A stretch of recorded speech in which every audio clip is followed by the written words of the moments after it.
I'm Charles Allman. I'm professor of computer science, information technology, software engineering here at WVU Parkersburg. My day-to-day varies a lot depending on what's going on. I usually am preparing for classes, advising students, teaching classes, getting caught up on grading. So I went into computer science because really it's problem solving. You always get very unique problems, very interesting challenges, and you can come up with very innovative solutions. And so it's a very creative field that you can apply a lot of different things to. There's a lot of times there's not one right way to do the things that we do. Computer science is the study of how to get computers to function, basically in terms of software, how to be able to get software to solve a problem, how to implement an algorithm, how to create an application that will do certain things. So our program is structured in two layers. The first 2 years of the computer science program, and that's where they'll learn to write software. They will learn how to write software in the 2-year computer science degree. They'll learn how to work with databases and how to create applications. And they'll learn how to do basic desktop applications, how to do web applications, and how to do things like login, various aspects like that.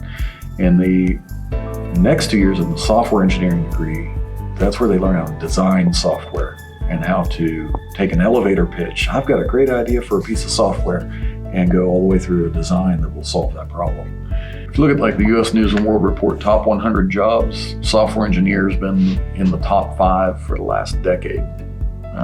Very, very easy to find work in general.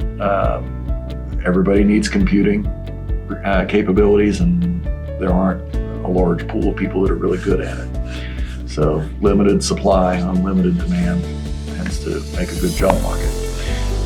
I have a graduate who works as a contractor for NASA doing software validation verification. I have a student who works for a mobile app company writing custom mobile app software for organizations.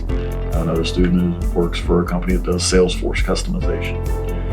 A couple of different students who work for a subsidiary of Home Depot as senior software engineers, making very, very good salaries. So the two programs, CS and CIT, share several courses together. Things like principal information systems are not unique to one or the other. Most of the software that's written in the modern world relies on the internet. So there's a introduction to networks class that both students will take. There are, I think, 5 classes. We figured out there are 5 classes that are unique between the 2 degrees. So in CS, you'll get that same foundation that you would get in CIT, but then you work on developing software to run on those computer systems. In CIT, you get that same foundation, and then you go further with the systems and network administration. But there are a number of courses that are the same, and in fact now students have the ability to get a 1-year certificate in either through those core classes that are shared. The students can get a 1-year computing certificate in addition to the 2-year associate's degree. I enjoy working with students. I enjoy teaching because when you can help someone see what's possible, things that they would like to do but didn't know if they could achieve, and help them achieve, especially when you get to like capstone class and they're able to create something they've thought about for a long time, when they can work with the tools you've taught them and solve a problem that's unique to them, and you can see the satisfaction they get out of that. It's very rewarding.